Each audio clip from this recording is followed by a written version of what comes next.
Think your custody order is set in stone? Well, think again. Idaho courts allow modifications, but not just because you're having a bad week. Idaho law requires a substantial and material change in circumstances before the court will even consider changing the custody order.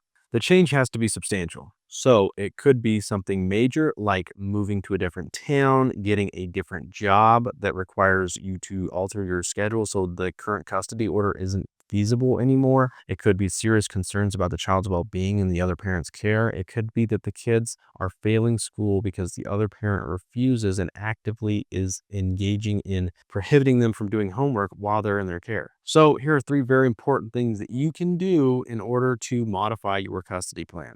First, when there are substantial changes or there's something going on that you think could lead to something else, you need to document that. You need to document the date, time, what happened, who witnessed it, what documents do you have to prove it. You need to document the substantial changes that are going on with the kids. Second, make sure that the change that you're documenting is actually affecting the children's best interest and not just yours. And third, when that substantial and material change actually happens, you need to file your petition to modify it with the court, because if you wait too long, the court may consider that change not very big because otherwise you would have done something about it.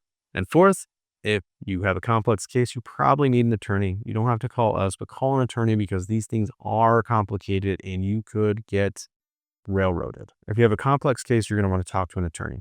If you have a simple case, you're probably still going to want to talk to an attorney to make sure that you don't have any issues that could lead to something more serious. So contact an Idaho attorney if you have any doubts related to any of the issues about whether you can or whether you cannot file for a modification of your current custody plan.